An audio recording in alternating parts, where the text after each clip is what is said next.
Tertúlia.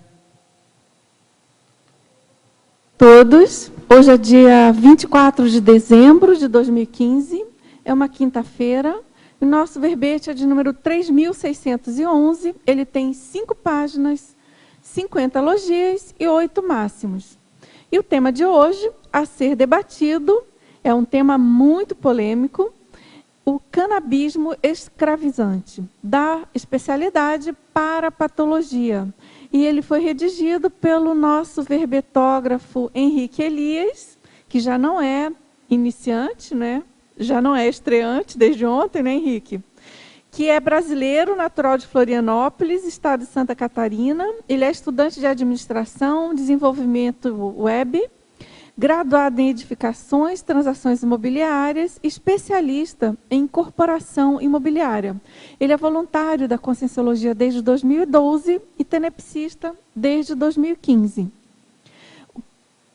O canabismo escravizante é a condição resultante do uso da cannabis sativa, maconha, levando a consciência adicta à crítica, homem ou mulher, à dependência do psicotrópico, ao desenvolvimento de patologias físicas e ou psiquiátricas e consequente robotização existencial, robexis. E aqui na pensenologia, o holopensene pessoal da toxicomania, a autopensenidade focada exclusivamente no prazer momentâneo, a autopensenidade fissurada, predisposta aos heterassédios, os bagulhos autopensênicos, as cunhas autopensênicas. E aqui na fatologia, a gente chama a atenção que tem 23 linhas. Então, tem bastante itens aí para a gente discutir. E a gente destaca, então, a questionável descriminalização da cannabis, a defesa e a legalidade da droga enquanto exemplo máximo dos desvios da SOCIM patológica, a interprisão gerada com o tráfico do entorpecente, a escravidão bioquímica, a ansiedade gerada pela abstinência, a apologia anticosmoética à cannabis, a rotina de usuários concentrada no vício, a banalização da cannabis, os pais fumantes ativos e os filhos fumantes passivos. A guerra contra as drogas, a incompetência dos governos, refletindo na escolha das pessoas quanto ao autocídio. O Museu da Maconha em Amsterdã, na Holanda, os desvios de Proexis, Amelin, o Incomplexis. E aqui na parafatologia, o heterassédio de consciências patológicas de todo usuário de cannabis. A horda de assediadores extrafísicos fomentando vícios em geral. A conexão baratrosférica, o assédio extrafísico cronicificado. A melexi enquanto provável consequência. A vampirização energética consentida. A proteção da piteira intrafísica pelo assediador extrafísico. Agora, aqui na argumentologia, nós chamamos a atenção para uma listagem denominada aqui holossomatologia, com a sequência dos 4 veículos de manifestação da consciência e consequentes carências e dependências geradas pelo uso contínuo da cannabis. E na acabativa, aqui na remissiologia, nós destacamos assédio bioquímico, autoassédio, autoestigmatização, dessoma prematura anunciada, toxicomania. E aqui na frase enfática, a consciência autolúcida não desperdiça oportunidades evolutivas e aportes, buscando superar vícios e dependências anti-evolutivas. Autocídio é imaturidade e egoísmo máximos. Aqui na questionologia, você já refletiu sobre os efeitos antievolutivos nefastos do uso de droga, entre elas a maconha? Na condição de consciência em evolução, quais vícios já superou? E aqui na videografia específica, nós temos uma fonte, na filmografia específica, 5 fontes, e na bibliografia específica, 5 fontes também. Ainda tem a webgrafia específica, com uma referência. Então, tem bastante pesquisa aí, não é, Henrique? Muitos itens aí para a gente abordar. Agora, antes de entrar, a gente tem também aqui a mega-análise, feita pela equipe da Enciclosapiens, professoras Ana Rocha, Marilene Raganin e Socorro Frazão. Vício, assédio, maconha, robotização, dependência. Entorpecente, psicotrópico, insegurança, acriticismo, autocídio. Bagulhos, carências, marihuana, interprisão, imaturidade, toxicomania, vampirização, desequilíbrio, desviaciologia, parapatologia. Então, antes da gente entrar no verbete propriamente dito, eu quero fazer uma chamada aqui, em primeiro lugar, para o Círculo Mental Somático, do dia 26/12. Ele vai ser sobre identificação do Mater Pensene, com a participação do autor do livro, o Manual do Mater Pensene, o professor Guilherme Kunz. O círculo ocorre aqui em Foz, né, para os presentes aqui, de 9 às 10h50. E também quero fazer uma chamada aqui para o nosso curso Desperticidade, que vai ocorrer agora, de 28 a 30 de dezembro, para aqueles que estão aqui em Foz, né? O curso é aqui no CAEC, no auditório do CAEC, e o tema é autodesassedialidade, com a seguinte pergunta aí enquanto mote, né? Você admite a possibilidade de atingir a desperticidade em até 3 anos? É um curso teórico e prático, então objetivando fornecer ferramentas evolutivas aí para os interessados em assistir, em atingir a desperticidade. Então, vão ter 3 atividades mentais somáticas e também 3 campos energéticos, um de desbloqueio encefálico, o outro de exercício de expansão energossomática e o outro, o energoduto interassistencial. Então, para você que quer dar aí um gás nesse programa, né, de desperticidade aí, diário de todos nós, então fica o convite. Informações aqui no CAEC e pelo telefone, né, 35252652. E os EPICONs desse curso, o coordenador professor Moacir Gonçalves e também os EPICONs Luiz Gonçalves e eu mesma do CIDAL. Então, pessoal, todos convidados. Agora, professor Henrique, vamos ao verbete? Eu queria que você comentasse sobre a sua motivação para escrever o verbete, sobre esse tema, alguma colocação que você queira fazer, sobre os bastidores da escrita. E então, fica aí à vontade para comentar alguma coisa para a gente. Então, primeiramente eu gostaria de agradecer, né, mais uma vez por estar aqui, né, e todas as consciências que contribuíram para estar materializando esse verbete, né? Então, o que me motivou a escrever sobre esse tema foi que eu nasci em um local, né, que tem um holopensene já bem voltado para a drogadição, que é uma cidade turística, né? Então, normalmente, as cidades turísticas, elas têm, além do caráter de turismo passageiro, né, tem também normalmente esse caráter de drogadição, né, esse holopensene mais patológico. Então, especificamente falando da cidade onde eu nasci, tem muito desse holopensene de drogadição, não necessariamente só do canabismo, né? E também assim pela experiência teática sobre o tema, que eu tive experiência, então eu tenho bagagem aí para falar a respeito, né? E autoridade vivencial, né? Isso. Então, uma teática negativa, né? Uhum. Mas eu tô com essa produção desse artigo, seria realmente procurar trazer essa experiência para um lado positivo, né? Do negativo para o positivo. Então é isso. E os bastidores, assim, o que eu posso falar é que realmente é um tema bem difícil, né? A conclusão do verbete já fazem mais ou menos 2 anos que foram concluídos, né? Que foi concluído. E então teve todo um processo para até eu chegar aqui para apresentar esse verbete. Então teve vários contrafluxos e tudo, né? Mas estamos aí e dispostos a responder o que for perguntado.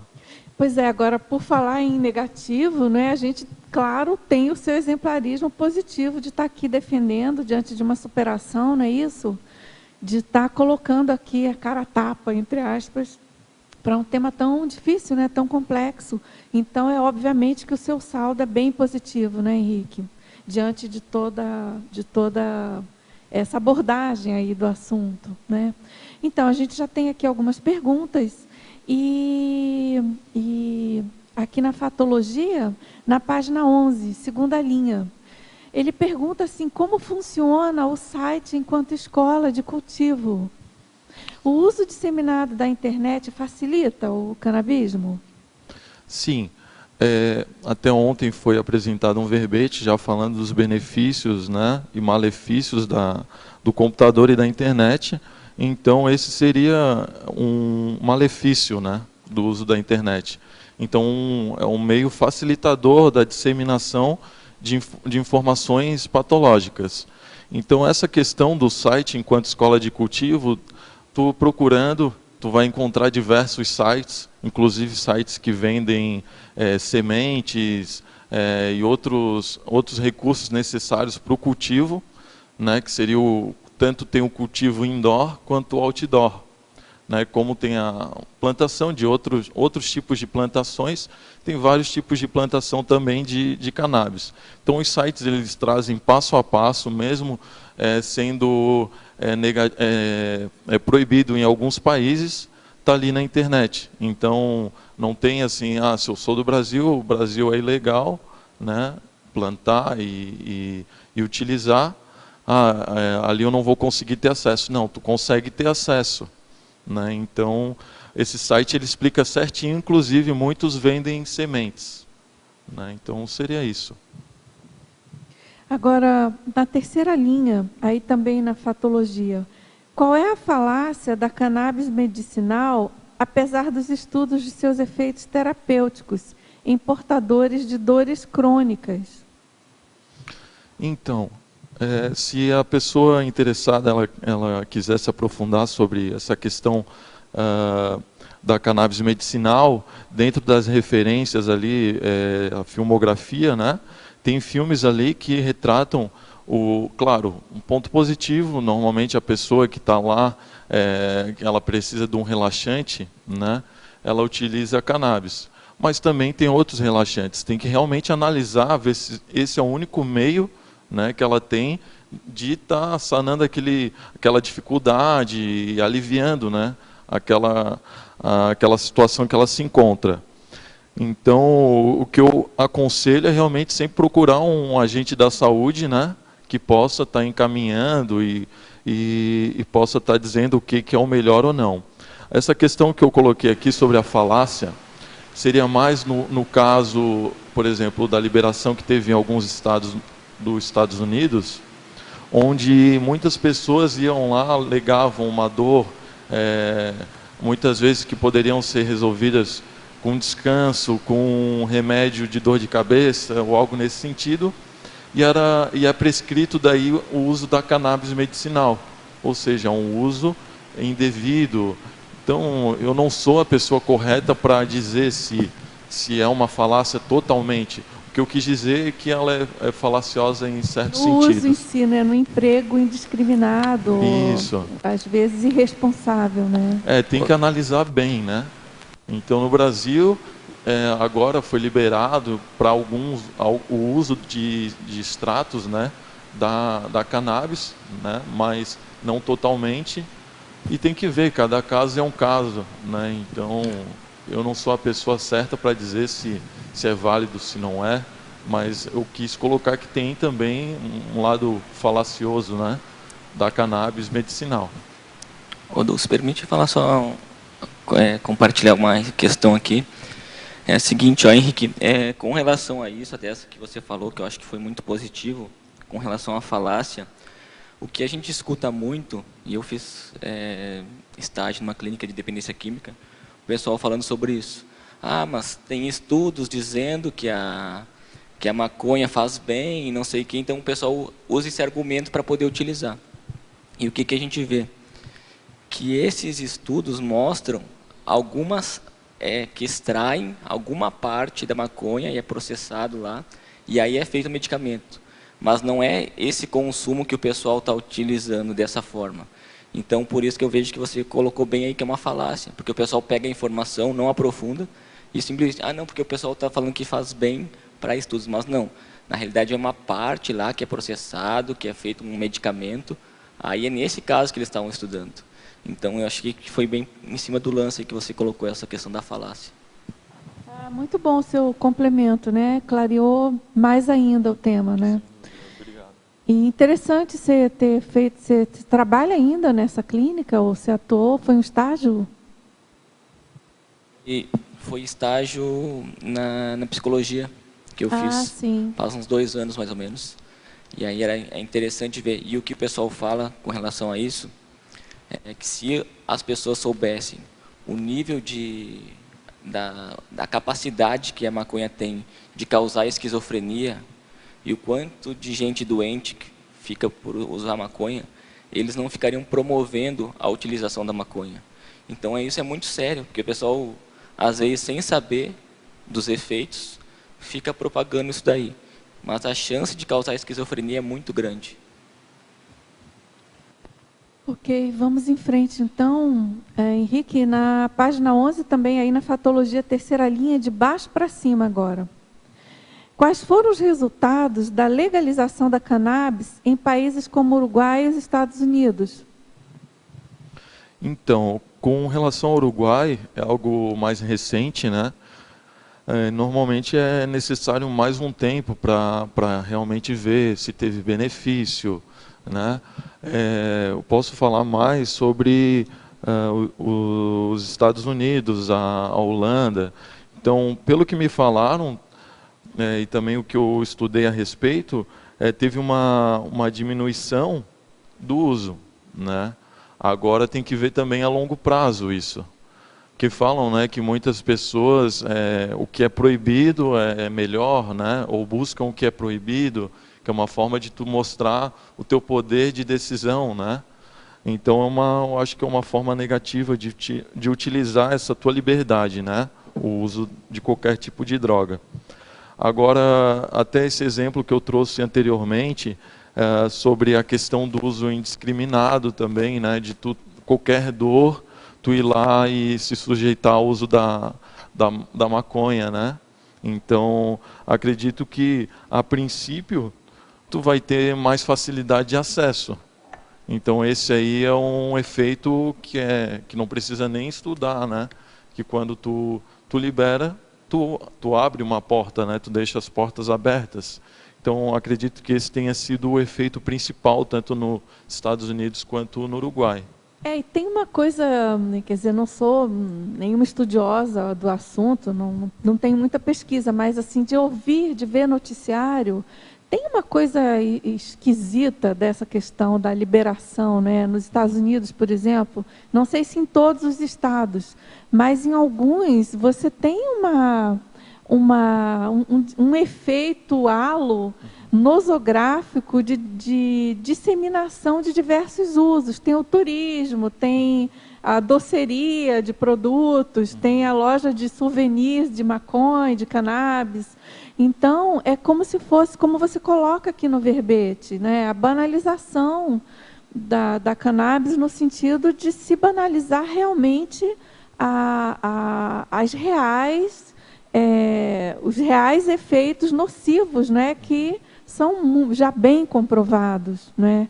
Então, eu vejo esse lado bem complicado, porque começa a ter uma série de produtos, né, derivados, e eu imagino que nem se tenha ainda notícias ou nem se tenha mapeado os efeitos nocivos deles também, né? Porque é claro que vai ter.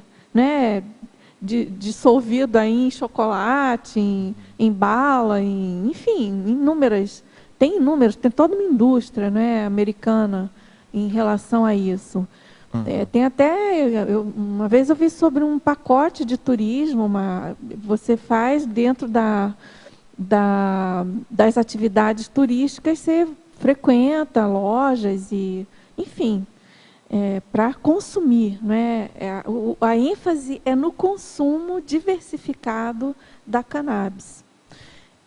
Eu penso que esse efeito aí não deve estar ainda muito bem mapeado, ou talvez sim, mas não se fala muito, né? Mas, por um lado, até pode reduzir de algum modo a questão do tráfico, não é, Henrique? Porque esse é um dos argumentos que alguns defensores da liberação colocam. Porque aí vai reduzir o tráfico, a gente vai conseguir reduzir a rede de tráfico mesmo, ilegal, né? E, com isso, pode minimizar aí alguns efeitos negativos. Mas também tem outros, né, consequentes. Então, realmente é bem polêmico o assunto. Eu posso trazer aqui mais a realidade da Holanda, né? Até eu coloquei sobre os Estados Unidos e o Uruguai, que era algo mais recente, né? Estava bem em evidência. A questão da Holanda, inclusive eu visitei a Holanda pessoalmente, né? Então a gente vê que lá tu vai andando na rua, tu já sente o cheiro.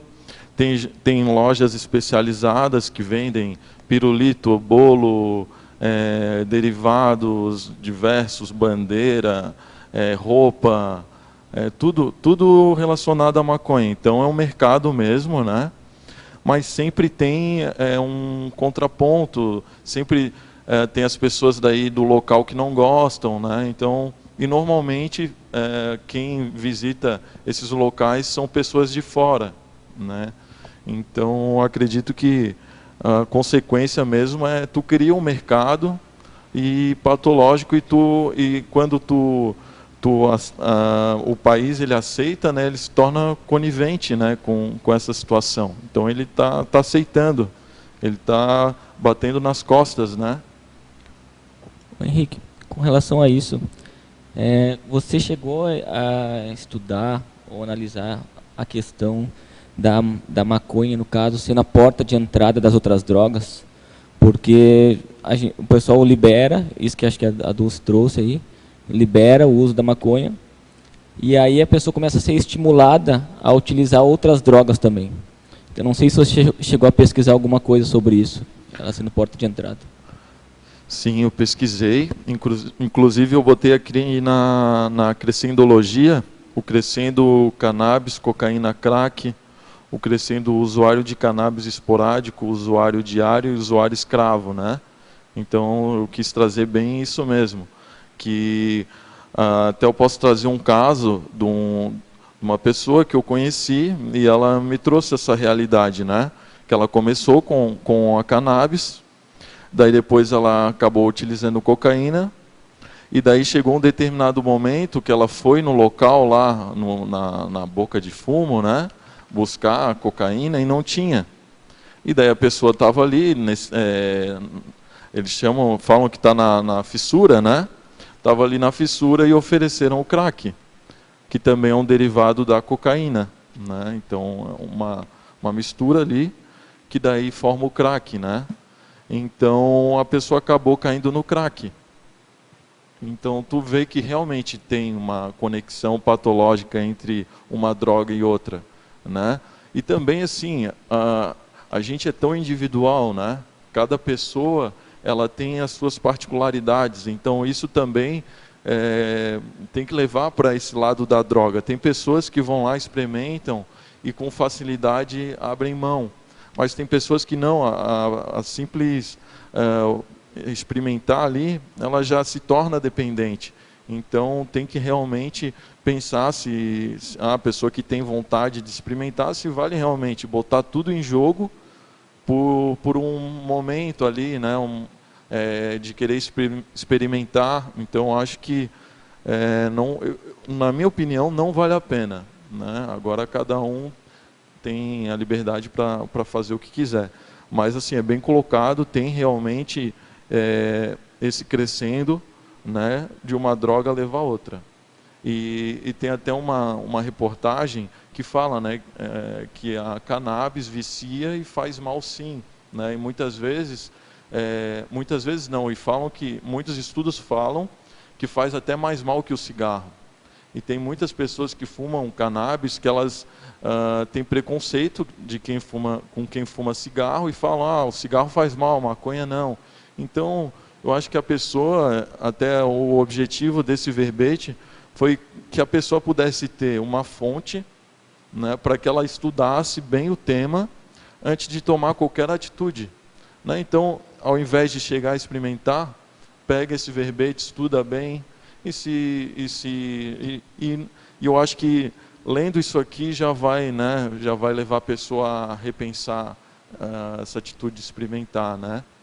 E até a gente colocou, né, a gente estava conversando aqui nos bastidores antes sobre a cannabis sintética, né, de um caso de um rapaz que experimentou a cannabis sintética por uma vez e acabou dessomando. Então, no ato de experimentar, ele acabou tendo uma consequência ali cerebral e teve uma morte cerebral. A cannabis sintética é mais recente, obviamente, é uma coisa nova, é isso, Henrique? É uma novidade, tem há pouco tempo, e ela é mais nociva ainda? É algo bem recente, pelo que eu li na matéria, até eu não pude me aprofundar ainda sobre o tema, mas também pretendo estudar a respeito, mas ela é feita em laboratório, e o que eu li é que ela não é para uso, né? Não é para utilizar, né? É diferente, é só para o cheiro mesmo, né? Para ti ali acender e ficar o cheiro no local da cannabis, né? Então, daí acabou que nesse caso a pessoa utilizou, mas também teve outra reportagem que eu li também que não era a respeito de cannabis sintética, mas cannabis tradicional, e a pessoa também teve morte, eu não lembro se foi cerebral ou foi um ataque cardíaco. Então foram 2 mortes e de pessoas que não usavam cronicamente. Era um uso esporádico, uma na primeira vez e a outra tinha usado algumas vezes. Agora, eu estou lembrando aqui da indústria, né, que a gente comentou ainda há pouco, da indústria da cannabis. Imagina, já devem, é uma hipótese aqui minha, mas já, obviamente que é uma tendência, se já não está ocorrendo o uso dessa linha aí sintética, como acontece em toda a indústria de qualquer produto, né? Tendência para baratear custo e aumentar a produtividade é usar produto sintético, né? Nossa, bem sério isso. Isso. Parabéns, né, novamente pelo verbete, mais um. Obrigado. Eu queria trazer também antes de fazer a pergunta, uma colocação que você estava falando que o uso da maconha é prejudicial e tudo mais. Teve uma reportagem esses dias, que eu não lembro onde que foi, mas que falava sobre as consequências do usuário da maconha, né? Que a pessoa ela tinha depois lapsos de memória. Eu não sei se você chegou a ver essa reportagem. E essa era só uma colocação, mas a pergunta mesmo é na página 12, ali na binomiologia, que eu achei bem interessante, que você traz 2 binômios que eles estão juntos, assim. Que é o binômio usuário intrafísico, usuário extrafísico, e o binômio assediado-assediador. Gostaria que você falasse um pouco mais sobre isso. Tá, joia. Então, não é algo muito novo, né, essa questão da conivência, né, entre o usuário e o assediador, né? A gente encontra em muitos livros relatos, né, de conexões negativas entre o assediado e o assediador. Então, acaba que a pessoa é cúmplice, né? Ela só, por exemplo, o assediador ou a consciência, né, extrafísica viciada em cannabis, ela só tem um meio de utilizar a cannabis através de alguém do intrafísico, né, que é algo do intrafísico, né? Então a planta é do intrafísico. Então ela precisa de um intermediário. Então essa pessoa, ela querendo ou não, é o intermediário, né? Então ela acaba que ela é conivente. Então foi por isso que eu coloquei, né? esse binômio realmente do assediado e o assediador, né? Mas se bem que assim o assediado ele também tem um lado patológico, né? Então ele está abrindo espaço, né? E daí agora seria sobre usuário intrafísico e usuário extrafísico, é isso, né?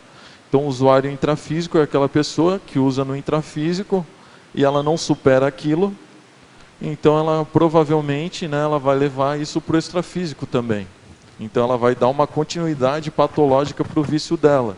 Eu achei que você estava falando sobre essa questão do, por exemplo, assim, tem o usuário intrafísico, né? E ao mesmo tempo tem o extrafísico junto com ele, as companhias. Mas então é ao contrário, né? É quando ele dessoma, tanto ele utilizar, lá no extrafísico ele vai continuar dependente do uso da maconha, é isso? Serve para... Inclui também, né, essa abordagem, isso, né? serve para os dois, né? Então, tanto a tua abordagem quanto a minha resposta. Mas aí vira tipo uma bola de neve, né? Porque, por exemplo, assim, o cara ele dessomou e ele continua dependente, e aí ele vai assediar outras consciências também em busca dessa energia mais densa, né? Que é no intrafísico, né? Então acaba gerando aquele outro binômio ali, assediado, assediador, talvez. Eu posso até trazer aqui uma experiência que um conhecido me relatou. Ele relatou o seguinte, que eles estavam numa praia, né, que normalmente tem muito esse holopensene também do uso da maconha, o luau, festa, né? Normalmente esse é o holopensene, assim. Então, o que aconteceu? Eles estavam ali numa roda, tinha pessoas fumando, né, não só maconha, e daí uma pessoa da roda, ela chegou e levantou, como se estivesse possuída mesmo, e chegou e relatou assim: a gente não sai dessa situação porque vocês continuam fumando. Ou seja, né, uma consciência ali, uma hipótese, né, pode ter ali assumido o corpo da pessoa e relatou, né, que aquele grupo que estava fumando no intrafísico gerava consequências no extrafísico. Então já culpando também, né, culpando, a gente não para de fumar também porque vocês não param de fumar, né? Então acaba que a pessoa que deixa ou que não fuma, ela já está fazendo assistência, né? Então é isso. Eu acho que essa é a relação que tem entre o usuário intrafísico e extrafísico. Henrique, ali na argumentologia, o parágrafo consciexis tem a ver com isso que você está falando. Você pode expandir assim a explicação, que eu achei que ele ficou bem explicado, assim, a parte extrafísica, né, esse funcionamento de assédio, autoassédio, heteroassédio, e a responsabilidade, né, das pessoas que usam, tem algum envolvimento. Na página 13, consciexis. Tá. Em qual seção? Argumentologia. Tá.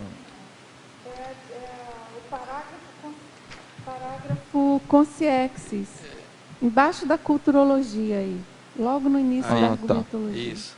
Certo. Tá, tu diz essa parte da consciexis mesmo? Isso. Tá, a partir da extrafisicologia existem consciexis dependentes, energívoras, em geral parapsicóticas, satélites de assediadores, algumas sem má intenção. Contudo, supercarentes energéticas, buchas de canhão de mega assediadores extrafísicos. Que ainda reforça, né, essa colocação e também reforça essa resposta, né, sobre a pergunta anterior, que é bem isso. Então, tu vê que é um grau, né, um crescendo, né? Então, é uma conexão patológica. Então, realmente, o usuário que ele abre mão de utilizar, ele está acabando com toda uma rede, né? Então, uma rede patológica. Então, acredito que o simples ato que ele tem de parar, primeiramente ele está se autoajudando, né? E depois já está contribuindo para todo o grupo, né, que estava envolvido ali. É aquela coisa a fonte da energia está sendo a consina de uma rede toda extrafísica, assim, de assédios. Então, quando tira, ela se posiciona de não alimentar mais aquela rede, ela acaba assistindo as pessoas às vezes, as consegues pelo simples fato delas terem que repensar a postura, assim, ou pelo exemplarismo de ver a pessoa parando de fumar e perceber, assim, parar um pouco para pensar que tem outro caminho, né? Essa reflexão acaba gerando uma assistência que repercute, né, naquelas consegues que estavam se alimentando daquela energia da pessoa, da consim. É verdade. Eu acho que o principal motivo das pessoas procurarem as drogas, né, é realmente tem algumas síndromes, né, que a gente pode trazer também, não foi colocada aqui, ó, por exemplo, a síndrome do estrangeiro, né, mas teriam outras síndromes que poderiam ser colocadas, mas essa síndrome da ovelha negra, a síndrome da robotização existencial, a síndrome motivacional. Então, a pessoa que ela não tem uma motivação, não tem um objetivo, né? Então, tem algumas técnicas que a conscienciologia ela dispõe para a consciência, né? Para ela realmente analisar, ver o que está acontecendo com ela. E também, assim, a pessoa que ela tem uma projeção consciente, que ela tem vivência parapsíquicas, né? Ela não vai buscar, provavelmente, a drogadição. Porque, normalmente, quem procura a drogadição é pessoas que querem uma experiência, né? Uma experiência que ela não tem, viver algo transcendente, ou que a vida dela não está legal, que quer se suicidar mesmo, né? E não tem... quer se suicidar aos poucos, né? Que é o autocídio. Então, acredito que é muito falta de objetivos, né? E principalmente também falta de amor próprio, né? Então a pessoa ela não gosta de si mesmo, acha que não tem capacidade, e daí leva realmente a um uso, daí ela cair num mata-burro mesmo, né? E daí até com consequências no momento da dessoma dela, ela continuar nesse ciclo e ficar, né? Obrigado.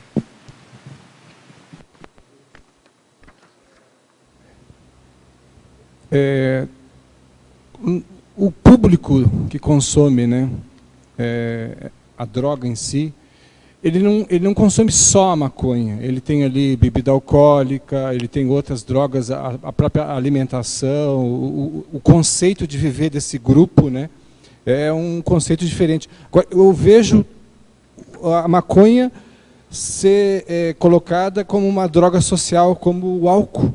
Né? Eu acho que é uma grande possibilidade, porque vamos usar um exemplo familiar. De um câncer, né, de cordas vocais, em função de cigarro e outros produtos, né, tipo fumo, né,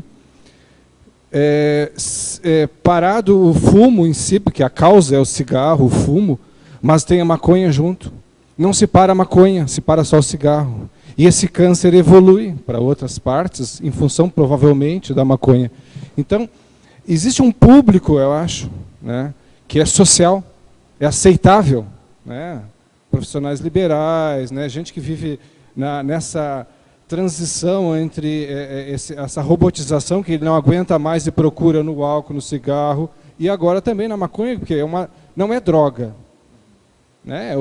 É o mercado vendendo para nós uma possibilidade de tu usar um remédio para te tranquilizar. Essa é a impressão que dá. Né? Então, nesse quadro todo, em termos de... a gente estuda, pelo menos no início de psicologia, a gente estudou que tem pessoas com tendências, né, biologicamente falando, de ser mais afetado ou ter mais esse comportamento à procura da droga. Né?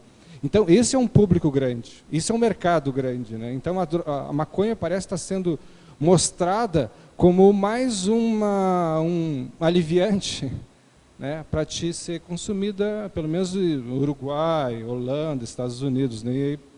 E nós estamos aqui bem próximo do vizinho aqui. Né?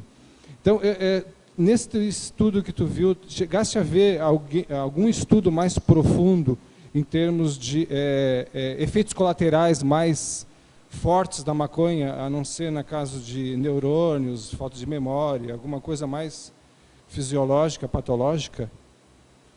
Sim. Tem, inclusive, estudos de diversas fontes, né, que tratam realmente, até tem uma escala, né, a escala negativa tipo uma escala onde diz, a cannabis faz tanto mal, o álcool faz X, né, o cigarro faz Y. E muitos têm como retorno assim que a cannabis ela faz mais mal que o cigarro, até 5 vezes mais, né? Então acho que realmente é muito fácil tu falar que a maconha não faz mal. Agora realmente tu se tornar um cientista, uma pessoa dedicada a estudar a respeito dessa droga e realmente falar com base em fatos, a gente encontra muito pouco. E normalmente, quando tem esse tipo de abordagem, aparece pouco, né? Então, normalmente o que é disseminado mesmo, as informações a favor, né? Então, é mais ou menos o que eu vejo. Mas se tu realmente tiver com o objetivo de encontrar fontes significativas, fontes confiáveis, tu vai encontrar tanto fontes dizendo que faz bem, mas porém não a cannabis fumada, né? Mas sim realmente como foi falado anteriormente, extratos, né? Algumas substâncias separadas ali, né? Da cannabis, mas os efeitos que são nocivos, né? Normalmente são retirados. Então acredito que para a pessoa que é interessada, ela vai encontrar, né? Vai encontrar coisas que vão falar que não faz bem. Mas se a pessoa só quer encontrar coisas que diz, né, que faz bem, faz mal, né? A pessoa, eu acho que é muito ponto de vista, ela encontra o que quer também, né? Agora, se ela quer saber realmente, eu quero estudar cannabis, né? Daí ela vai encontrar tudo a respeito, não vai separar, não, esse estudo faz bem, agora eu vou só me basear por aqui. Eu acho que ela tem que ter diversidade, né, de estudos e daí tomar uma atitude de acordo com isso, com várias fontes. E aí eu até penso que esse seu verbete seja bem esclarecedor com relação a isso, porque a pessoa vai ter uma fonte de poder pesquisar realmente os malefícios, né? Então, assim, se a pessoa começa a raciocinar, bom, eu vou estar ingerindo fumaça, ou estar fazendo uma coisa que vai me tirar a lucidez, que eu posso ficar com esquizofrenia, posso ser internado, então uma série de coisas que pode estar relacionado a isso. E aí eu queria saber, nesse estágio que eu fiz aí, queria saber se você pesquisou alguma coisa, que eu fiquei responsável por um grupo de familiares dos usuários. Então a gente via na relação dos familiares com as pessoas, e quando a gente fazia as entrevistas com os usuários, com os dependentes, eles relatavam muito essa falha familiar, a falta de apoio familiar. Então isso é uma coisa que eu vejo que o uso da droga simplesmente era o externo refletindo em alguma coisa interna, alguma insatisfação, briga com o pai, com a mãe, uma melancolia, alguma coisa nesse sentido. Eu não sei se você pesquisou alguma coisa relacionada a isso, e principalmente para os jovens, qual seria a sugestão que você poderia dar quando a pessoa passa por alguma incomodação, briga com o pai, com a mãe, passa por alguma chateação, e ela não se sente, ela está em melancolia mesmo, e aí o amigo oferece para ela usar droga, oferece para ela fazer alguma coisa, qual seria a sugestão que você daria para esses jovens com relação a isso? Então, a tua pergunta é bem importante, e as tuas colocações também são bem pontuais, né? A gente inclusive tinha conversado já a respeito de algo nesse sentido, e realmente normalmente é uma carência, a pessoa não se encontra, ou ela está ali no porão consciencial, né?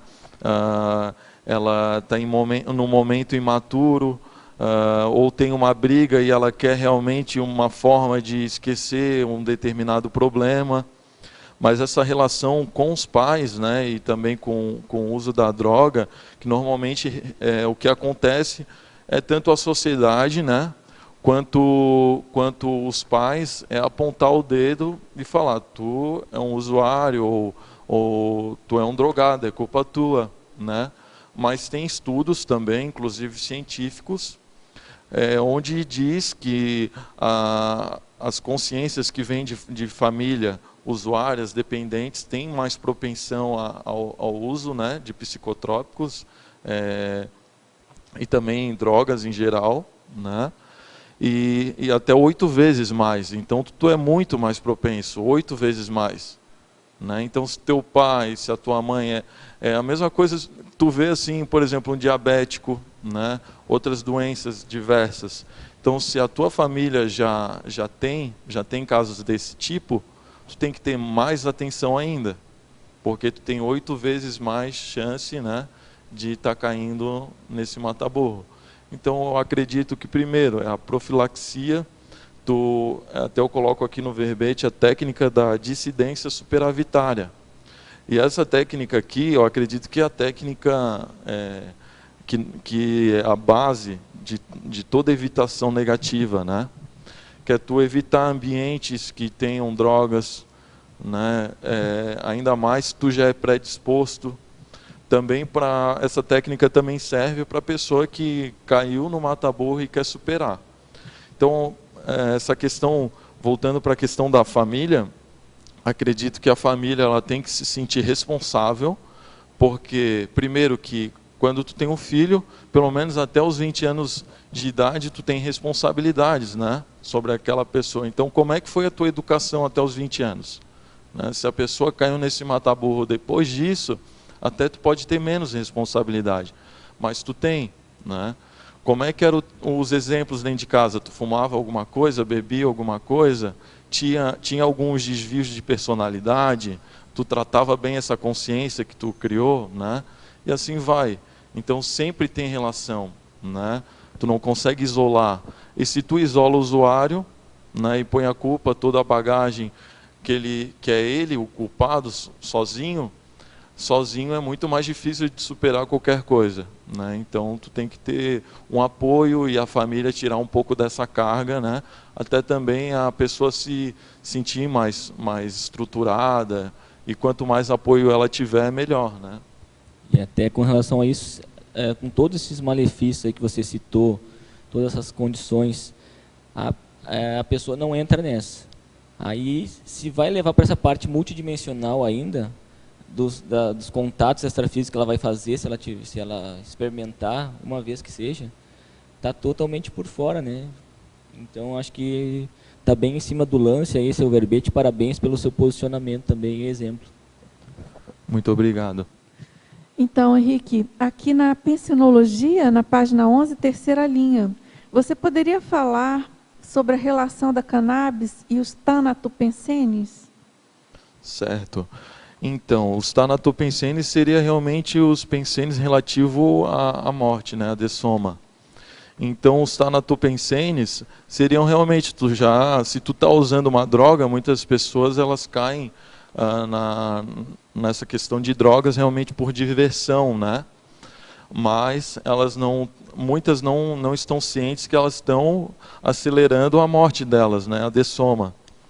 Então, acredito que essa seja a principal relação, né?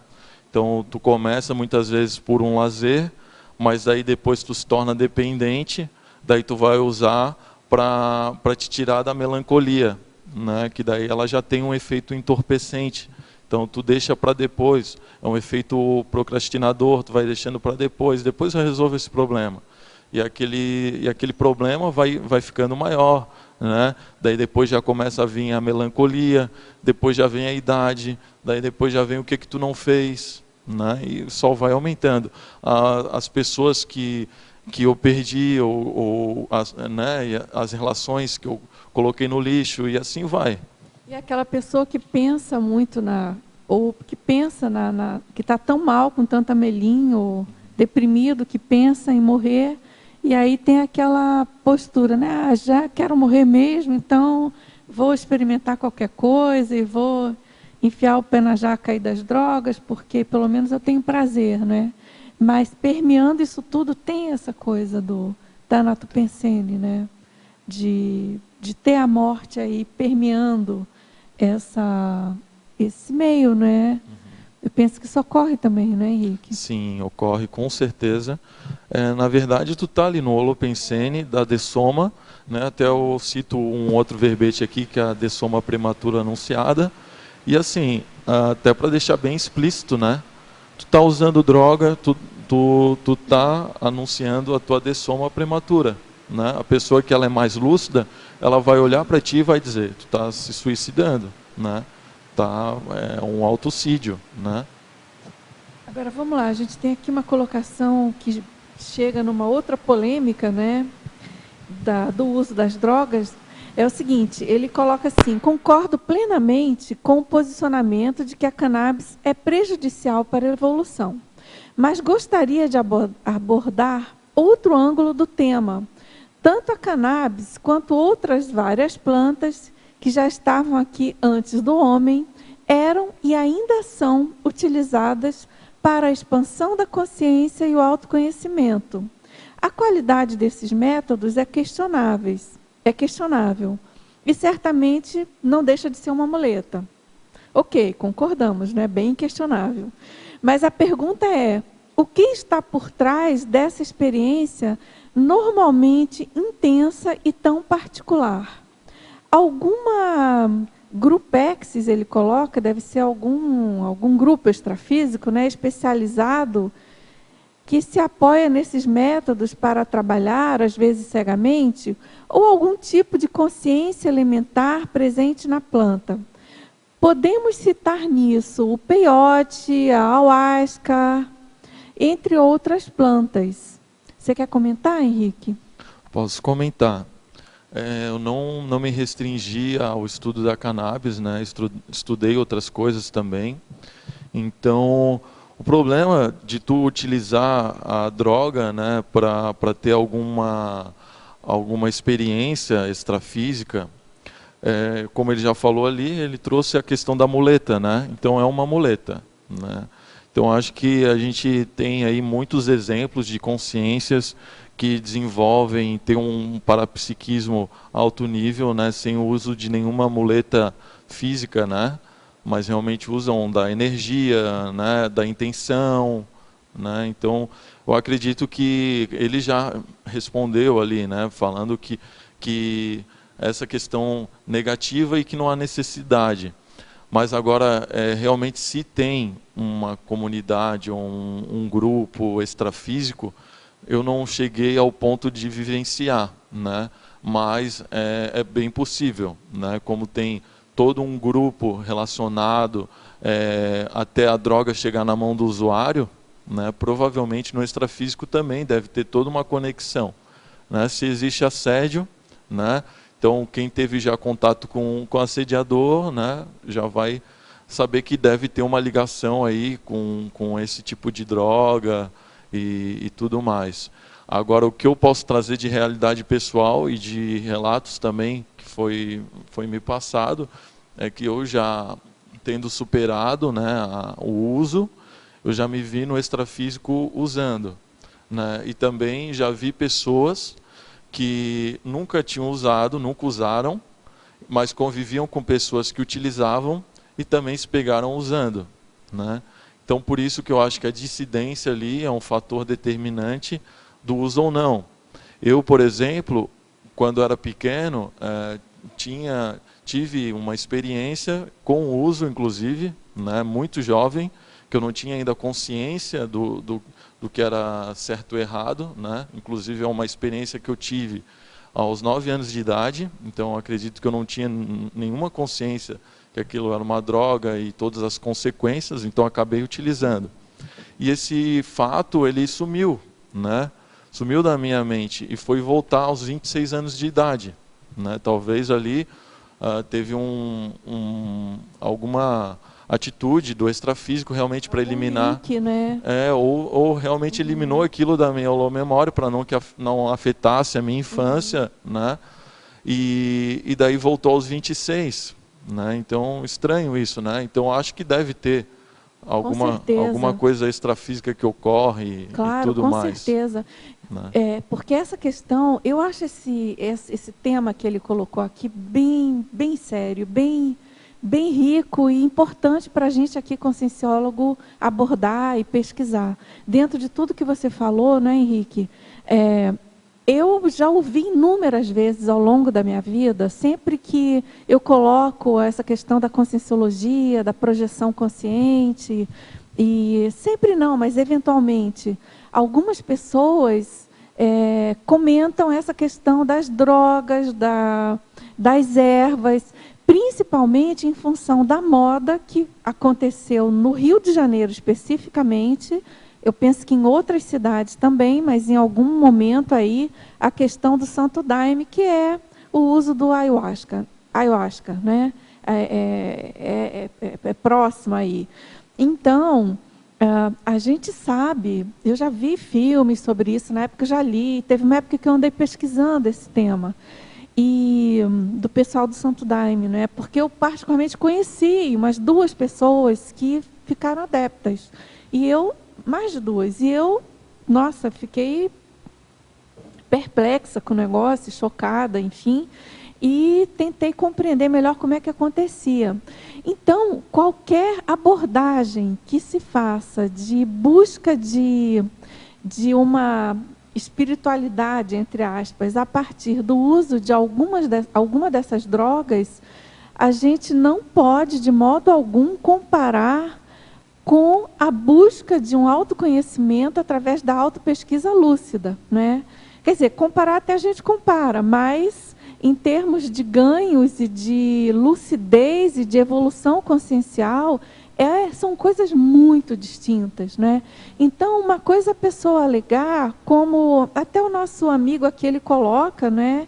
E a gente sabe que realmente ao longo dos milênios, dos séculos, muitas sociedades primitivas, né, ao longo do tempo, elas vêm utilizando ervas e plantas no sentido de alcançarem estados alterados da consciência. É claro que há de ter algumas dessas experiências válidas, até porque em algum momento não se tinha nem conhecimentos mais avançados. Mas o que a gente coloca é que agora, em pleno século XX, XXI, a questão de você buscar um autoconhecimento ou uma conexão com uma comunidade ou com uma realidade extrafísica, com o uso de alguma droga, com certeza você vai baixar a sua lucidez. Eu não conheço a hipótese de nenhum relato, de nenhuma condição da pessoa conseguir ter alguma experiência ou fora do corpo ou experiência extrafísica ou de algum contato, algum tipo de estado alterado da consciência, que ela fique mais lúcida do que ela é com o uso de droga. Eu acho isso muito esquisito, né? Das pessoas que eu conheço, que eu já perguntei, e que a gente sabe, que lê, que ouve. É alguma coisa muito, me parece que estranha, fora de contexto, né? O que a gente busca com a conscienciologia, por exemplo, é exatamente o contrário. Você, sem uso de droga, com o uso das suas energias, que no caso dariam os efeitos mais homeostáticos possíveis, as suas energias conscienciais, as energias das consciexes mais evoluídas, amparadoras, e das comunexes mais avançadas, é que vão permitir o estado de consciência real, verdadeiro, de extrema lucidez, muito acima da nossa lucidez intrafísica. Ora, ter estado alterado com menos lucidez do que a gente tem aqui, qual é a graça disso? Né? Ah, porque vi flores, fui em tal local e vi cogumelos e plantas e seres diferentes, mas não lembro direito. E a pessoa, em geral, nem entende o que aconteceu. Né? É uma coisa muito embolada, muito sem entrar no aspecto nocivo de mal à saúde. Né? Eu não sei se vocês conhecem aqui, gente, mas eu conheci pessoalmente uma pessoa, uma personalidade. Não tinha contato, não era amiga, mas eu conheci uma época, em alguma ocasião, e eu soube, anos depois, que a pessoa dessumou, em função do Santo Daime. né? Então, isso é fato, a gente sabe o que acontece. Às vezes a pessoa não dessoma, mas ela definha. Ela perde a memória, ela perde a lucidez. Então, eu penso, Henrique, que essa falácia de alcançar estado doutorado de consciência, de aumentar a espiritualidade, de conseguir êxtases espirituais usando algum tipo de erva, é uma das maiores falácias que eu conheço do ponto de vista de estudo de multidimensionalidade. Sinceramente, eu acho assim vomitiva essa colocação, e é impressionante a gente encontrar hoje em dia textos, livros, artigos na internet de culto a esse tipo de prática, né? Eu realmente sou totalmente radical, não vejo, com toda a minha lucidez possível hoje, eu não vejo um ponto positivo nisso, né? A gente está falando aí desse lado da busca de experiências de êxtase, né? Que é o lado, vamos dizer assim, quase romântico aí das drogas, desde o início dessa geração pós-guerra, né? Dos anos 60, movimento hippie, né? O pessoal em busca aí de experiências psicodélicas e tal. De lá para cá, por exemplo, a gente só vê as coisas se complicarem, né? Só aparecem novas drogas, usos cada vez mais indevidos, e o que eu acho mais engraçado disso tudo é que muitas vezes a gente é chamado de careta, não é verdade? Vocês são muito caretas, esse negócio de andar de roupa clara, vocês são muito certinhos, muito caretas. No entanto, a gente desfruta de um estado alterado de consciência, de lucidez, e de alcance de outras dimensões e de realidades tão diversas e tão de ponta que chega a ser até engraçado, né? Considerar algum tipo de caretice, entre aspas, comparado com algum tipo de ousadia ou de referência sendo fruto de drogas, né? De experiências de êxtase de drogas. Sem falar, obviamente, de tudo que se vem comentando ao longo de toda a tertúlia dos malefícios psicológicos, somáticos, né? Então é isso. Rodolfo, posso fazer uma parte? Você falou essa questão que eu acho que é bem pontual. Os próprios índios xamãs utilizavam ayahuasca, peyote e outras coisas para ter essas experiências que transcendência. Com relação a essa questão do Santo Daime que você falou, eu tive a oportunidade de conversar com uma pessoa que ela buscava essa parte espiritual. E ela disse que quando ela começou a utilizar o chá lá, o Santo Daime, ela sentiu uma expansão muito grande. E o que ela começou a perceber? Que essa expansão era promovida por consciex assediadoras que estavam lá, que expandiam esses floreios que você falou, para sugar a energia dela. E aí o que acontecia? Ela tinha que usar mais para chegar naquelas condições que ela tinha antes. Então isso é uma coisa muito séria, que a sociedade em si é patológica. E aí fica nesse holopensene que permeia, que quando você quer sair desse holopensene, você não consegue porque os assediadores te puxam de volta. Então até o pessoal fala de Santo Daime, né, que o nível de acidez é de 0,4, que é menos que o maracujá. Então, assim, o pessoal usa argumentos totalmente distorcidos para promover a utilização da substância.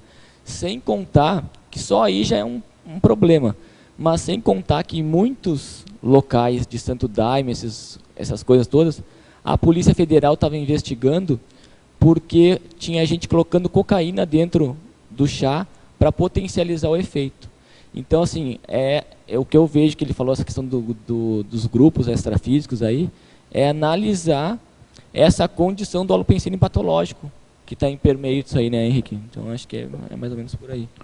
Até eu botei aqui na mitologia, né, o mito da felicidade instantânea. Então, eu acho que até tu falou, colocou muito bem, é o inverso, né? Então, ao invés de tu buscar a droga para te ter mais lucidez, para te expandir, né? Na verdade, ela te deixa menos lúcido, né? Então, eu acho que seria o contrário. Tu tem que deixar de usar droga, tu tem que evitar a droga, né? Ficar o mais longe possível para te ter mais lucidez. Eu posso trazer como exemplo pessoal. Realmente eu tenho muito mais lucidez, muito mais o meu parapsiquismo é muito mais desenvolvido quando não estou usando nada, né? Então eu tenho parapsiquismo desde da infância. Então o período que eu utilizei, né, eu não tinha experiência, porque eu não conseguia rememorar, né? Então realmente bloqueia. Eu acho que é bloqueador, né? Ele não abre nada, bloqueia, né? E essa condição que ele colocou é bem séria, claro. São as companhias, você colocou aí a questão da piteira extrafísica, e, enfim, as companhias extrafísicas mantendo aí o vício, né? Agora, Henrique, na parafatologia, na página 12, sexta linha, a proteção da piteira intrafísica pelo assediador extrafísico, você poderia comentar? Certo. Até isso aqui eu trouxe de um livro já de uma linha mais espírita, né? Que falava tanto do jarro vivo quanto da piteira viva, né? E eu achei o termo muito positivo, né? Muito não positivo, esclarecedor seria a palavra correta. Porque tu vê a piteira, né? A pessoa que antigamente se vê, hoje não se vê muito, a pessoa que usa a piteira, né? E a piteira, o que ela é? Uma intermediária da boca para o cigarro, né? Então, essa questão de piteira também ficou muito esclarecedora para mim, que é o intermediário. Então, é o ser humano com um corpo físico, né? A Consim, intermediária da Consciex. Então, foi por isso que eu coloquei, mas eu não tive nenhuma vivência extrafísica, né?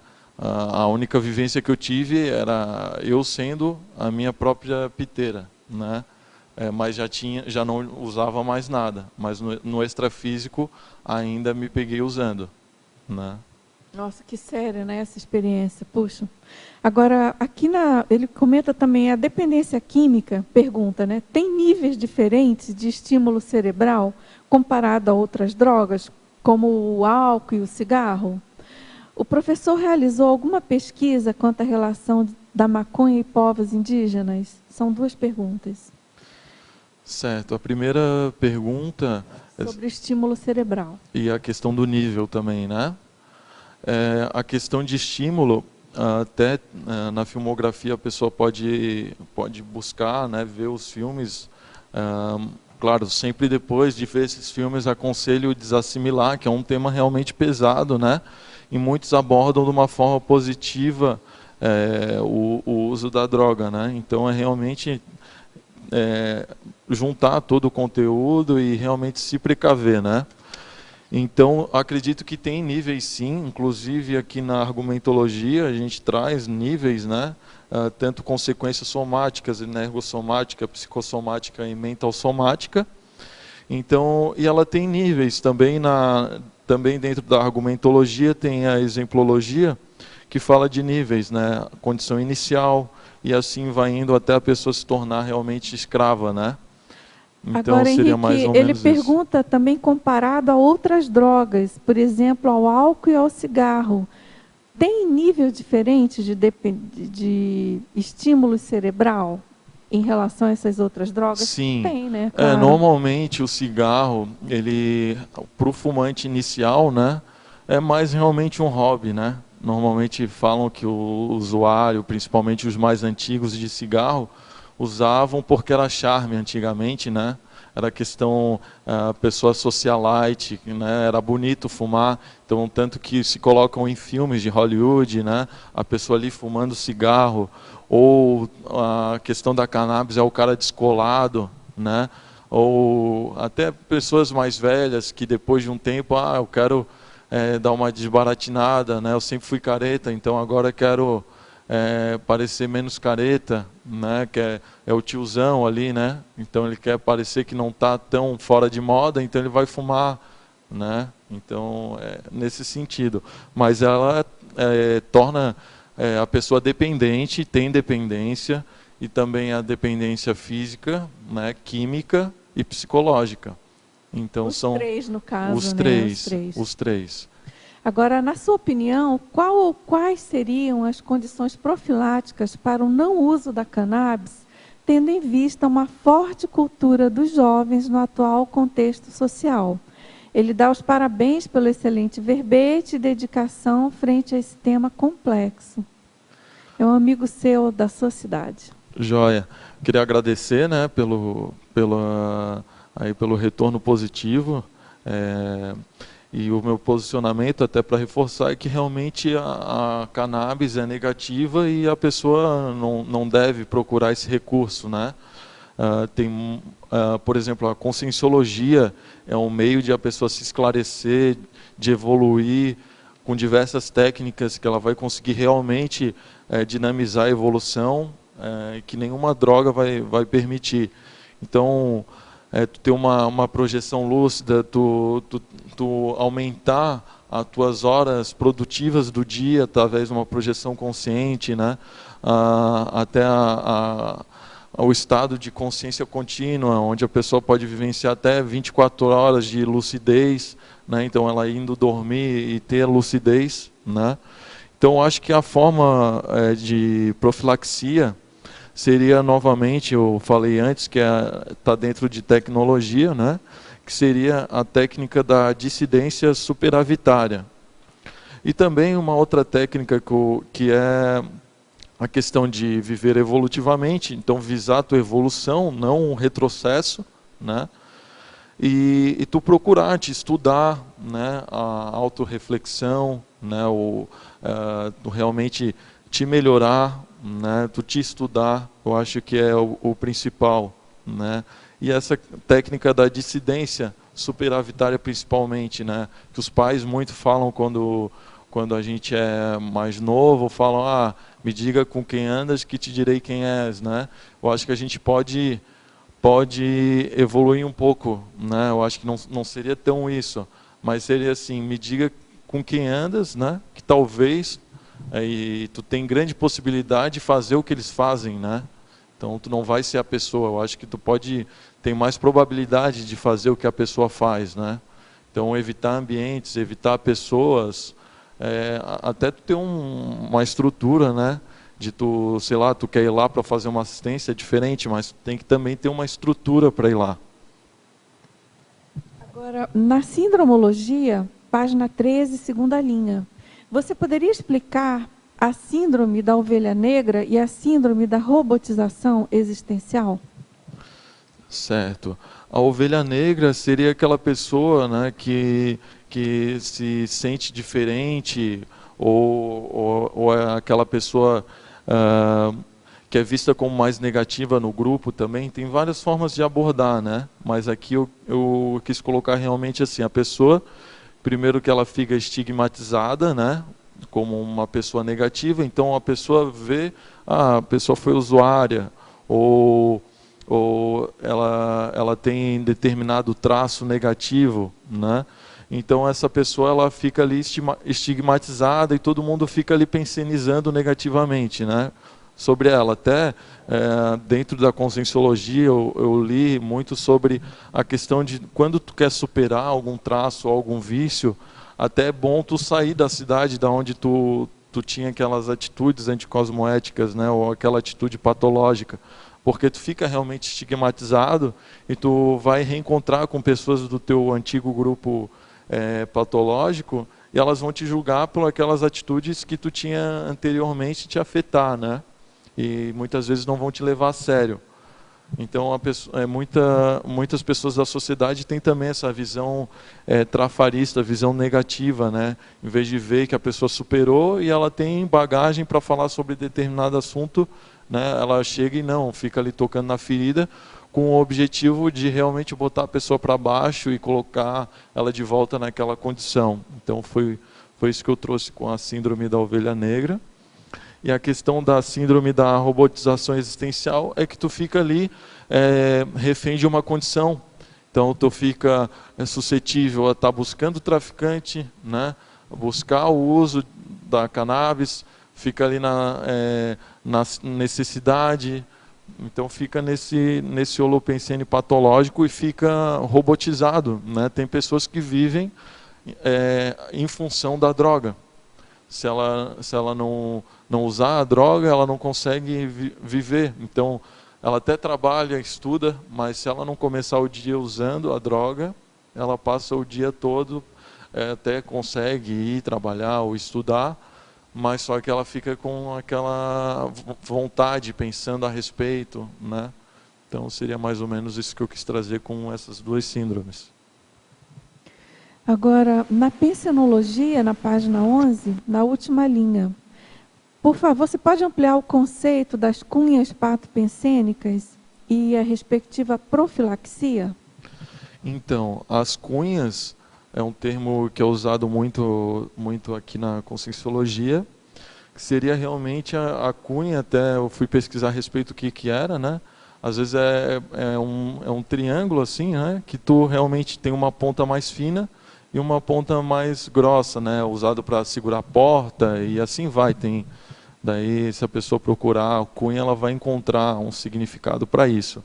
Então, a cunha é realmente assim, às vezes uma atitude mínima que tu tem, ela abre espaço para uma invasão, assim, né? Então, é um buraquinho na porta que tu consegue enxergar tudo, né, que está acontecendo lá dentro.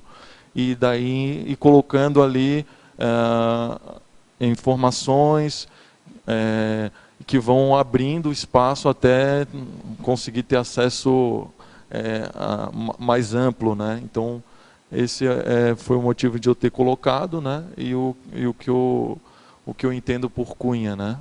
E a gente pode pensar nesse conceito de ser a questão da metáfora, né?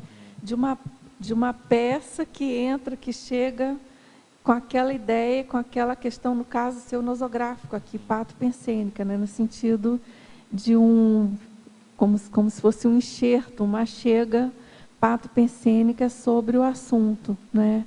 E que às vezes a gente dá aquela brecha e aquilo ocorre de uma maneira maior, mais enfática e mais ampla, como você colocou, né, Henrique? Até assim, para elucidar, eu posso trazer um exemplo pessoal. Assim, normalmente tu saiu de uma condição de drogadicto, né? Tu está numa condição saudável, e tu vai lá e vê aquele grupo que tu deixou para trás e fica com aquela sensação, pô, tô aqui bem, tô ótimo, e tá todo mundo lá naquela mesma condição, ainda pior. Pô, tem que ir lá ajudar, né? Então, isso é um exemplo de cunha, né? Que às vezes é o assediador, né, que vem em ti e fala, pô, tá lá, deixar os teus amigos. Tu é uma pessoa anticosmoética. Às vezes você não está pronto ainda para fazer essa ajuda, né? E até depois eu usei essa técnica, né? Acabei também caindo numa cunha dessa. E também depois eu vi, até no livro Zéfiro, é possível encontrar que o Zéfiro, num dado momento, ele fala que quer ir lá buscar o grupo evolutivo, ou pessoas do grupo evolutivo dele, né? Mas daí chega os amparadores, as consciências mais evoluídas que ele ali e fala, não, depois, deixa para depois, né? Então, acho que dá para trazer bem... Isso que você está comentando é bem sério. Eu já vi aqui também, aqui no próprio Tertuliário, uma vez o professor Valdo comentando com um colega nosso, também que superou uma questão de algum vício, né? E ele justamente se colocou querendo ajudar as pessoas, os antigos colegas. O que foi colocado era para ele esperar, dar um tempo para ele se fortalecer mais, para poder ajudar depois de uma maneira melhor, né? Então, isso é importante a pessoa considerar, né? E agora, Henrique, na sua opinião, por que muitos surfistas costumam usar maconha? O Gabriel Medina, na fala bradipsíquica dele, você percebe tal parapatologia. Aí não sei, ele que está colocando, né? Agora temos outro campeão mundial de surf brasileiro, o Mineirinho. Não sei, é difícil a gente afirmar assim, né, gente? Citando nomes. Você pode comentar de uma maneira geral, pelo holopensene. mas não de colocar só pela fala da pessoa, né? Acho complicado esse tipo de acusação. E eu não sei o que você quer comentar, Henrique. Posso comentar. Sobre os surfistas aí em geral, né? Então, eu conheço, pelo menos de vista, um e o outro de ouvir, né? Inclusive, eu surfava, né? Surfava e andava de skate. E o que, na verdade, trouxe essa questão da drogadição foi o contato que tem as drogas com a riscomania, né? Que é o surf, o skate, né? Que já é uma forma de autocídio também, que a pessoa está ali numa situação de risco, né? E também a drogadição, ela também é uma situação de risco ainda maior, muitas vezes, né? Mas a questão de que todo... Até tem uma frase, né? Não sei se eu vou saber falar ela certinho, mas é que nem todo maconheiro é surfista, mas todo surfista é maconheiro, né? Então, uma frase muito típica, que se ouve muito no meio de surfistas, e tem muito isso, né? E as pessoas falam, não, eu ando de skate, mas não fumo, ou surfo, mas não fumo, né? Mas tem, por exemplo, quando tem um campeão, tanto no campeonato mundial de surf, né, ou do skate, se comemora com o quê? Com bebida alcoólica. Pode não ser a maconha, né? Mas é uma droga, tão ruim quanto, né? Então, se essas duas consciências utilizam, não sei, mas que são riscomaníacos é fato, né? São surfistas profissionais, estão realmente se colocando ali em risco, né? Com possibilidade de dessoma, né? Traz também novamente para aquele verbete de dessoma prematura anunciada. Eu antes acompanhava também, mas hoje eu vejo que tem muito disso. A joia, a pessoa se superou, conseguiu ser um campeão, mas um campeão do quê? É o que mais se arriscou, né? Eu sou o campeão, eu sou o que mais arriscou a vida, né? Se mais botou em risco, então não sei se é realmente um campeão, né? Talvez aqui no intrafísico ele apareça como um campeão, e no extrafísico, né, apareça como realmente um incomplexo, perdedor, né? Um perdedor. Um incompletista, né? Agora, na parafatologia, na página 12, terceira linha, de baixo para cima, você poderia comentar a vampirização energética consentida? Então, a vampirização energética é aquela questão do usuário, né, que ele está ali utilizando, muitas vezes ele não sabe, mas ele já está sendo cúmplice, né, mesmo não sabendo. Então, a responsabilidade é um pouco menor, né, para aquela consciência que está utilizando e não tem consciência. Agora, para a pessoa que ela é parapsíquica, já teve vivências, sabe, já sente as energias, e ela vai lá e utiliza a droga, né, então ela está consentindo. Ainda mais a pessoa que já vivenciou extrafisicamente isso também, né, ela está consentindo. Então, seria mais ou menos isso que eu quis trazer com isso. Agora, ele faz um comentário aqui, um outro teletertuliano. Gostaria de perguntar sobre o uso de drogas no meio acadêmico, sendo que muitos professores e alunos nas universidades utilizam drogas, na maioria das vezes de modo velado e algumas vezes abertos e incentivando o uso de maconha. E que, no fim, estes dizem serem intelectuais. Agora, pela minha experiência, esses sempre mantêm a imagem de mente aberta e dizem que têm consciência social, que estão trabalhando para o bem comum. Não é porque a pessoa ela é adicta, né, ou é viciada, que ela também vai ser negativa em todos os sentidos, né? Então, ela pode ser usuária, mas daí, depois de um tempo, ela, sei lá, espera 24 horas, 36, 48, ela já não está mais no efeito, né? Ela tem consequências, mas ela não está sobre o efeito da droga, por exemplo. Então, não quer dizer que, por ela ser usuária, que ela vai abrir mão de todo o ciclo social dela, que ela vai deixar de ser professor, que ela vai deixar de ser inteligente, né? Não é isso. O que eu quis dizer, né, com o verbete é tudo que ela é negativa E isso aí mostra que também tem muita imaturidade dessa consciência, por mais que ela é inteligente, desenvolvida, professor, acaba que ela põe tudo abaixo, né, por ser um usuário, e vai lá, qual posicionamento, o que ela vai passar para os alunos, né? Até trazendo novamente um caso pessoal, eu tinha, eu acho, mais ou menos uns 11, 12 anos, eu tinha uma praça próximo a onde eu morava e eu vi uma pessoa usando, né? E daí eu fui na polícia falar, tem uma pessoa lá na praça usando maconha, né? Daí o policial chegou e falou, é só um baseado, é só um cigarro, né? Então, assim, aquela pessoa, né, que ela foi colocada ali realmente para esclarecer, para mostrar, dar exemplo para a população, ela está falando que não, é um crimezinho, banalizou, né? Então, eu acho que tu banaliza toda a tua a estrutura que tu tem intelectual, né? Tu põe tudo abaixo quando tu está utilizando droga, né? E consentindo com algo que é tão negativo. Agora, na pensenologia, segunda linha, página 11, ele pergunta qual a causa fundamental do holopensene pessoal da autodestruição. Tá. A causa? Tá. Tem alguma dica aí? Difícil essa causa, né? Eu acho que dá para trazer novamente aquela pergunta anterior sobre o surf, né? Então, tu já vê que é um holopensene negativo, de autodestruição. Ou seja, tu tá ali te arriscando, né? Tá arriscando a vida, perdendo tempo, né? Gastando a vela pelas duas pontas, né?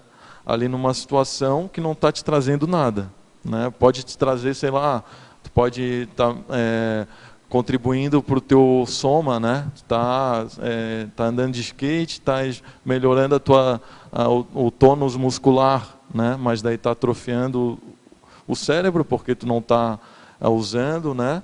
Tá também muitas vezes botando a tua vida em risco, né? Então já é um holopensene.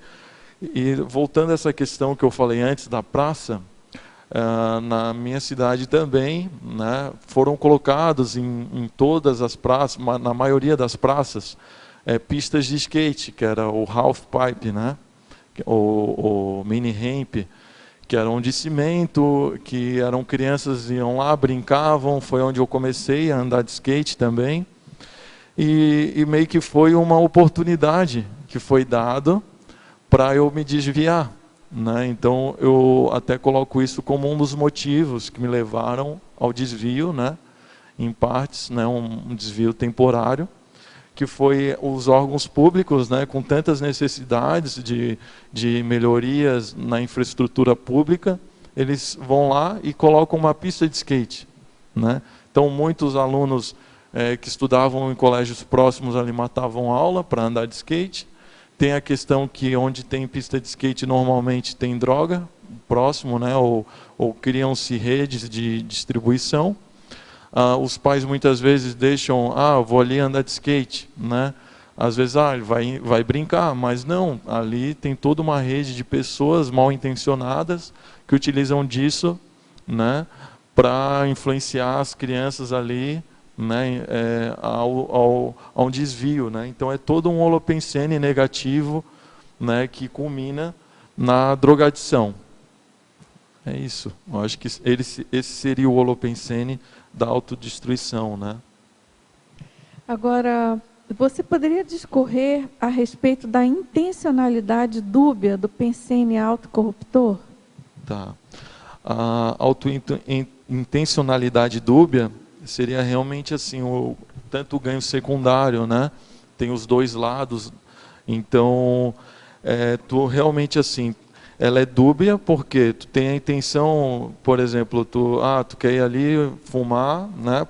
Por lazer, para desbaratinar ou para relaxar, né? Então sempre tem um contraponto, né? Então tu está ali usando uma droga com objetivo de lazer, mas tu está te suicidando, né? Tá cometendo autocídio, né? Então seria isso. Sempre a tua intenção, ela tem dois lados ali, né? Então, é sempre, claro, sempre negativo, sempre frisando, né, com relação a essa questão do canabismo escravizante. Agora, na fatologia, final da penúltima linha, você poderia falar sobre a utilização da erva enquanto especiaria utilizada na culinária? Sim, essa questão da especiaria, até a gente traz aqui o bolo de maconha, o space cake, né? Ou o sommelier de cannabis, né? Que eu até fiz um trocadilho aqui, né? Que seria o sommelier de vinhos, né? Eu aqui acredito até que seja uma criação minha, esse sommelier de cannabis, né? Que seria aquela pessoa que experimenta vários tipos, né? Ou também tu vê muito nos coffee shops em Amsterdã, é aquela pessoa que é especialista, né, em cannabis, né? Então ela conhece tudo sobre a cannabis, ela sabe qual é o efeito. Se uma te deixa mais mais relaxado ou é mais potencializada, né, que vai te deixar mais alerta, né? Então a maconha ela também tem algumas particularidades de um tipo para outra, né? Então tu consegue ter algumas até que é plantada próximo de algumas frutas que daí puxa um pouco do sabor dessas frutas. Então tem todo uma variedade. E essa questão que eu trouxe da especiaria seria mais relativa à questão do bolo, né? Que eles compram uma determinada quantidade e fazem esse bolo de maconha, né? É um bolo normalmente de chocolate misturado com cannabis, que é esse space cake, né? Ou brownie, tem vários tipos de bolos que a pessoa come e tem o mesmo efeito que teria fumando, né? Seria isso, sim. Então, tem esses efeitos nocivos, né? Que tiram a lucidez da pessoa, só não tem o efeito que é da carburação, né? Que está ali fumando, né? Então tem várias formas que eles tentam de minimizar as consequências danosas. Então, e tem muito disso. Normalmente quem fuma, ele sabe que faz mal. Ele está vendo que faz mal. Então, a princípio, tu pode até não saber, mas a longo prazo tu vai tomando consciência, né? Mas daí tu fuma, tu perde a lucidez, daí tu vai continuando e vai deixando para depois para parar, né? Então seria isso. Poderia falar. Rapidinho que a gente ainda tem muita pergunta. Ficou bem interessante que ele falou que a questão do início, né?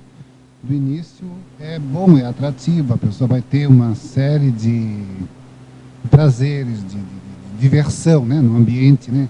De skate, numa praia, tem um monte de coisas interessantes. Depois, com o longo do tempo, realmente vai se complicar. E se complica mesmo, mas de imediato não é tão negativo. Uma praça de skate, esporte, a questão é como fazer a dupla, é o esporte e a droga. É como o sexo e a droga. Com o tempo, sabe, a droga é tão terrível que a pessoa deixa o esporte e fica com a droga. O sexo e a droga, sabe? Por final, a pessoa fica com a droga e deixa o sexo. E essa dupla, de imediato, é viagem, astral, é diversão, é curtição, é um monte de coisa interessante. Para dizer que é ruim realmente, a pessoa vai perceber, vai ter uma experiência que vai ser, né, de imediato vai ser divertida, vai, né, os ares. Mas com o tempo é totalmente patológico, não resta a menor dúvida. Ok, Henrique, olha, tem uma pergunta aqui que ela diz assim: ao verbitógrafo, quanto tempo vamos levar para ver os resultados ou efeitos negativos da cannabis, assim como aconteceu com a nicotina do cigarro? Então, a gente já está vendo, né? Eu acho que, primeiramente, É que está ambíguo, né? Uns veem, outros liberam, então... acredito que, assim, a pessoa ela tem que analisar. Eu acho que, muitas vezes, a gente não tem algo bem explícito, assim, né? Mas a gente vê... Por exemplo, analisa. Tu vê uma pessoa da tua convivência que utiliza cannabis. E analisa outra que não faz uso de cannabis, né? Provavelmente essa que faz uso de cannabis, né, a longo prazo, se as duas partirem da mesma linha, né, de partida, provavelmente essa que usou cannabis ela vai chegar bem depois, né? E essa que não utiliza, né, ela vai bem mais à frente, né?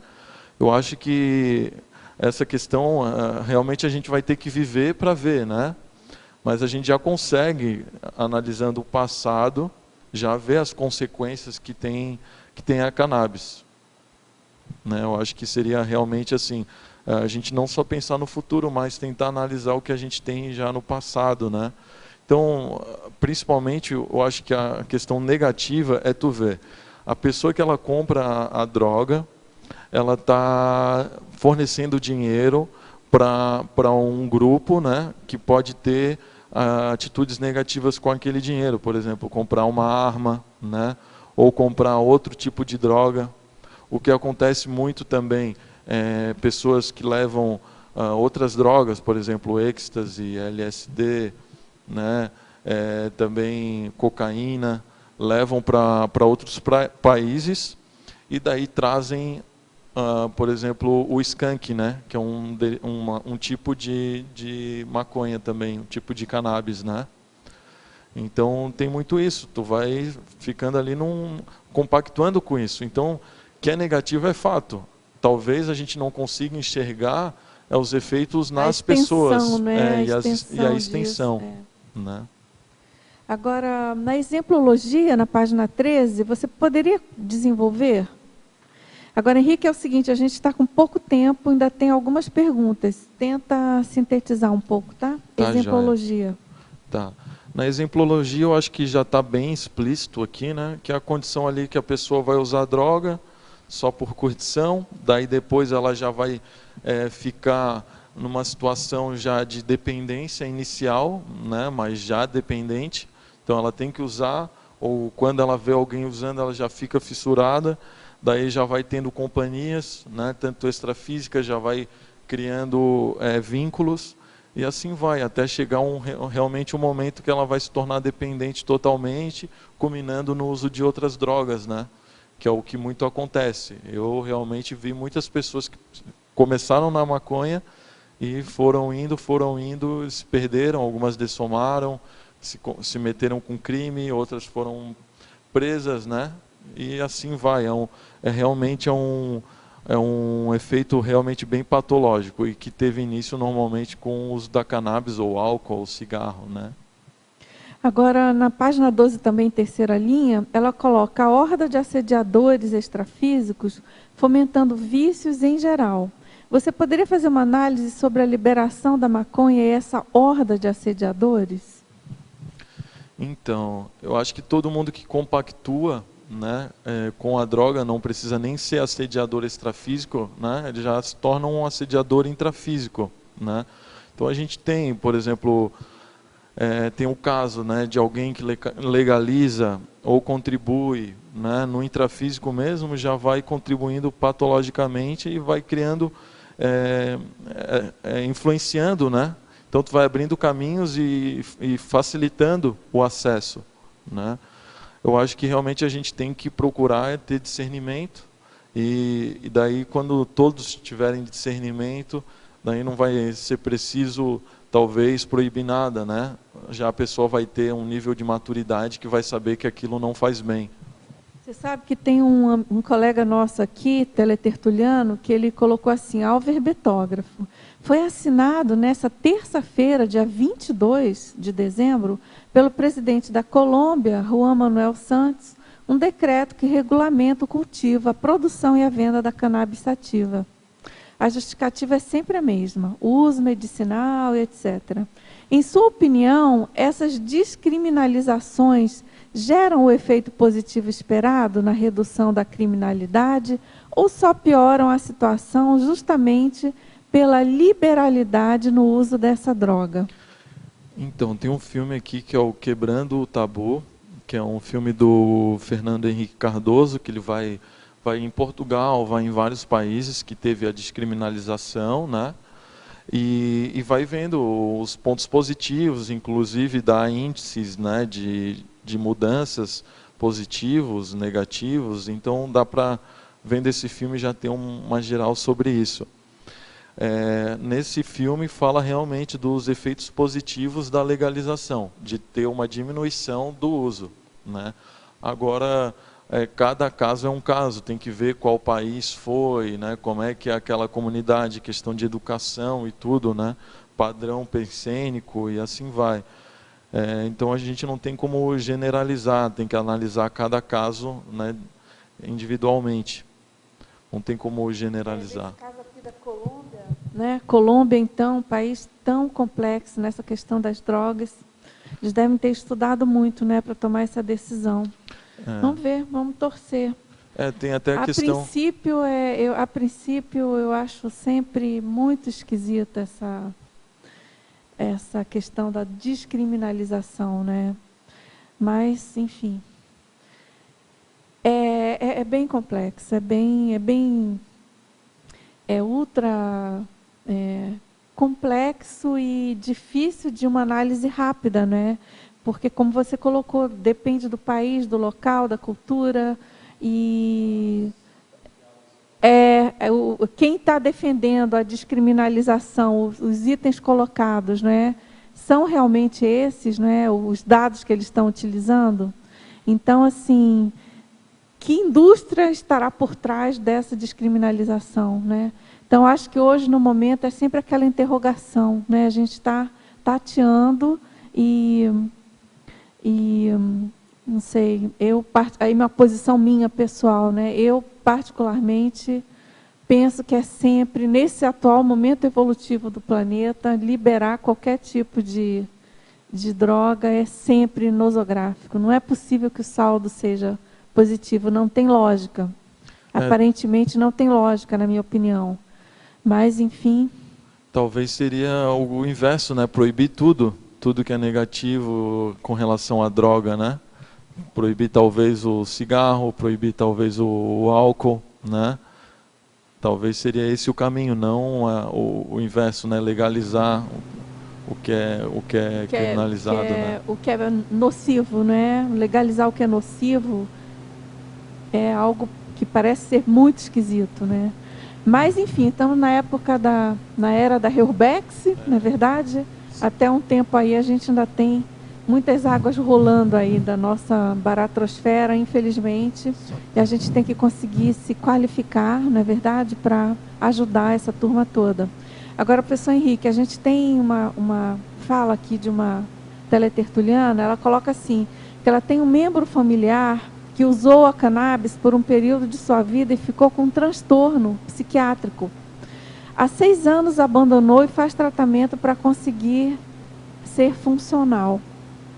De acordo com os psiquiatras e a filosofia do amor exigente, eu não conheço essa filosofia, a criança nasce com essa fissura e em algum momento de sua vida iria ser dinamizada. Quer dizer, aquela predisposição, né, que a gente sabe que todo mundo tem, mais ou menos, e a droga é um chamarisco para eles, pois é uma forma de se auto-enganar e sentirem-se menos ansiosos. De acordo com esses estudos, as crianças hiperativas são atratores da droga e, de acordo com o amor exigente, para a superação, ela coloca amor exigente com letra maiúscula, ou seja, deve ser alguma linha de estudo, uma filosofia, pelo que ela coloca. E, de acordo, então, com essa linha, amor exigente, para a superação é necessária uma atuação de toda a família. Você colocou aqui antes, né, essa Sim. importância. Pois é uma doença que está presente em todo o grupo familiar. Há algum estudo de vocês em relação à hiperatividade infantil? Sim, eu estudei a respeito. Normalmente, a pessoa hiperativa, né, ela tem a necessidade de sempre estar fazendo alguma coisa.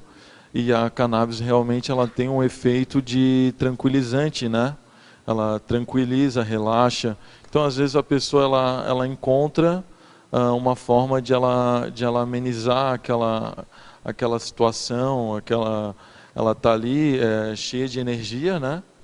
E acaba usando essa energia negativamente, ou abortando, né, essa energia. Então tem até um livro, né, que é Hiperatividade Eficaz, né? Da professora Graça Razeira. Isso que eu recomendo esse livro, inclusive eu li, e acredito que realmente muito acontece com pessoas que são hiperativas de cair em drogadição, né? Agora, essa linha de estudo, né, que ela fala, eu não conheço. Agora, Henrique, você já tinha colocado antes, né? Com certeza, eu acho que isso é um consenso aí em todas as linhas de psicologia, da medicina e, claro, da conscienciologia também, que é fundamental a ajuda familiar, a ajuda do grupo Karma para que a pessoa consiga se soerguer e sair das drogas, né? É um consenso, né? Você mesmo colocou antes, não é verdade? Sim, tanto sair quanto a profilaxia, né? Que eu acho que a pessoa não deve nem entrar. Se ela tem uma base familiar, se ela tem uma estrutura financeira, tem toda uma... É que a gente é muito complexo, então a gente tem que ter toda uma estrutura, tá bem calçado, né? Eu até faço uma analogia como um ônibus, né? Se ele não tiver uma roda, ele vai pender para o lado pior, né? Vai pender para o lado que não tem a roda. Então, no momento que a gente tem um filho, a gente tem que realmente ter muita maturidade de saber que tem que criar aquela consciência e ter uma estrutura significativa em todos os sentidos para ela não se desviar. E a gente ser um exemplo, né? Então, até tem uma frase que diz que o teu exemplo fala tão alto que eu não te escuto, né? Então, eu acho que é bem isso, os pais têm que dar o exemplo. Ok, muito bem. Eu agradeço muito a participação de todos vocês, tertulianos e teletertulianas. E você, Henrique, também agradecemos muito. Acho que você foi... Acho não, tenho certeza que você foi bastante esclarecedor. Você fez muita TARES. Parabéns pelo seu exemplarismo, tá certo? E obrigada, até o próximo verbete. Aguardamos aí os próximos. E vamos aqui aos nossos anúncios finais. Obrigada a todos. Obrigado. As pontuações da tertúlia de hoje são 13 assinaturas no livro de presença, 15 perguntas presenciais e 22 perguntas respondidas online. Para amanhã, teremos o verbete autodesassedialidade diária, especialidade despertologia, e o verbetógrafo Gabriel Lara. Muito obrigado a todos e uma boa tarde.